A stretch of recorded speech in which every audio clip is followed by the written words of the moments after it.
The Cross-Border Road Transport Agency has signed a memorandum of agreement with the Gqeberha Development Corporation in Gqeberha.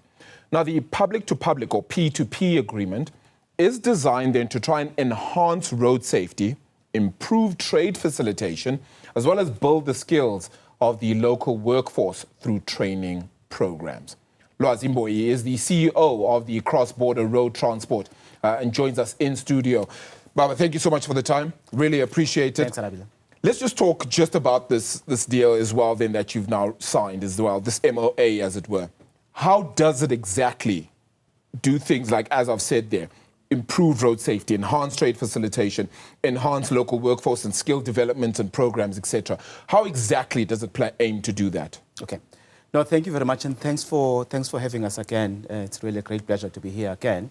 So as the Cross-Border Road Transport Agency, we're an entity of the Department of Transport. Yep. And I think one of the major responsibilities that we're entrusted with is to ensure that there's seamless movement of goods and services across our borders. And therefore, as a regulator, we keep looking for mechanisms through which we can do this better on an ongoing basis. And one of these, of course, is to move from quantity regulating to quality regulating. And I'll explain that in a second. So what that means that in the past, we used to just issue permits to people moving across the different borders, transitioning across our country, without really knowing in detail what these companies are, how their companies are, whether their vehicles are roadworthy, whether they've got registered transport managers, and whether they are servicing their vehicles. So the transition we're in now is about ensuring that we do what we call quality regulating and making sure that everyone is properly registered. We monitor their vehicles. We make sure that they are properly registered. They do have facilities.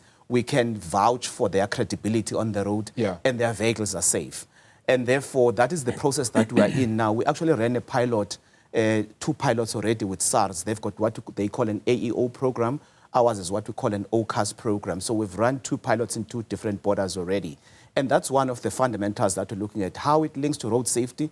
We believe that it will ensure that that process will ensure that we are able to monitor these vehicles. All these freight companies that are running on our roads are actually accredited properly. And if you are in a good space, you're given a 5-star rating, then it gives you an advantage that you're stopped less and maybe given priority even to cross the borders into the different countries. Okay. We're also building up certain instruments for regulating, for instance, the truck stops, and that's the agreement we have signed with Gqeberha as well. We think that one of the problems that we are managing in South Africa as a disaster is fatigue. And we think that one of the biggest problems that is a cause of accidents, you've heard our minister talking about this, Minister Barbara Creasy, that we're looking at the fatigue as one of the biggest challenges that we're faced with. So in building truck stops in the nation, we think that we are building facilities that will assist people to rest at certain given points in time. We will be discussing with government and the freight industry to say, for instance, there must be some regulation that says you can't drive for more than 3 hours without stopping. And therefore, we need to provide these facilities for people to rest. And therefore, this is part of our broader road safety program that we're looking at. But again, the second component that we have signed with Gqeberha is around the driver training program. They have a facility there that they've had for a number of years.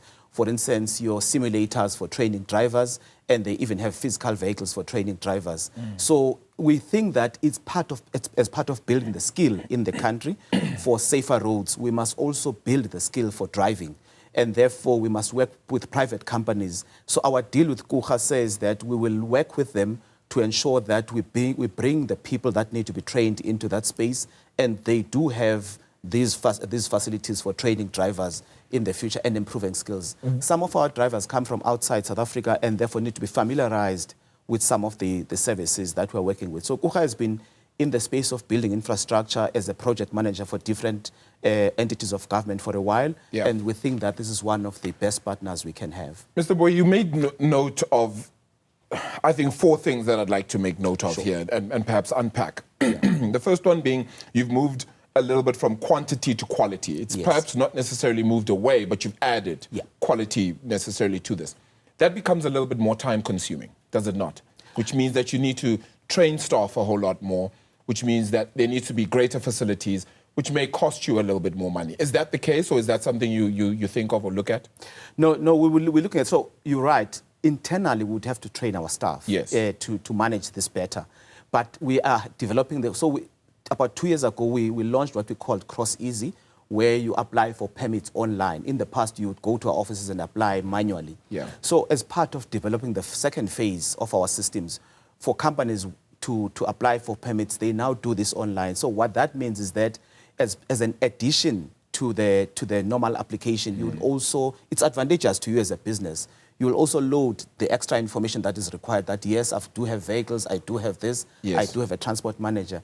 But as part of our testing mechanism, we will then be sending staff to check on some of these facilities if it's indeed true that you have what you say. Is that on an ad hoc basis? Will that be planned? Will they know when they're coming? No, it won't be on an ad hoc basis. It will be part of the overall program of accreditation. Okay, so before you accredited, all of that would have happened would have happened for us. We do also acknowledge that some of the bigger companies, like members of the Road Freight Association, already have some of these systems.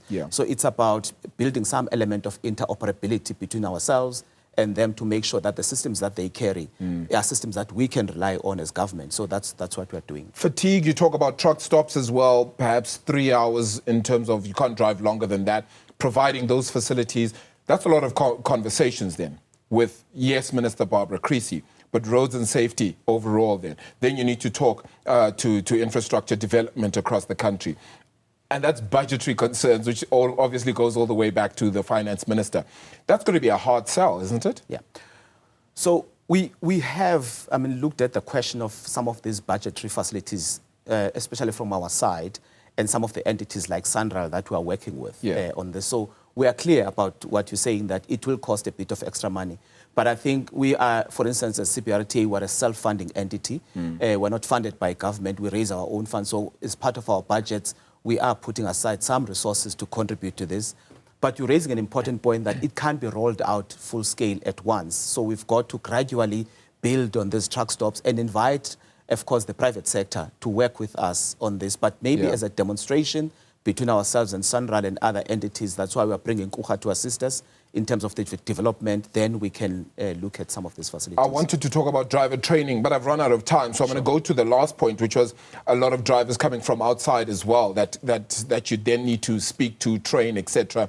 How do you deal with issues of perhaps too many people being concerned that perhaps there's greater work being given to drivers outside? And I know it's not necessarily your forte, but as an industry, how do you look at something like that? And what role do you then play with regards to that in ensuring the safety of goods that are carried on South African roads, for example? So you're right. It's really the space of the Department of Labour. Yes. And that's a space that I think the Department of Labour is leading with and looking at. But I think from a transportation point of view, we think that it's important that we build the skill, especially for the drivers and working with the companies. And that's where we're looking at in terms of the driver training program that we want to launch and see how we can assist the industry to build better capacity. We are also, I think, as part of our package with Gqeberha, looking at even training smaller enterprises, SMMEs, in the road transport space, in the entire value chain, and for them to pick up certain areas that they can work in as part of the value chain of speaking to other countries as well, to be part of this? Yes, we have what we call a cross-border road transport regulators forum, which brings all the different countries in the region, and we are pulling all these countries to work with them on this. Mboyi, appreciate the time. Thank you so much, Thank you so much for joining us in studio as well. Thank you. Absolutely great to always have these conversations in here. So more people should join us in studio. Why not? So really appreciate it. Lwazi Mboyi there is the CEO of the Cross-Border Road Transport Agency.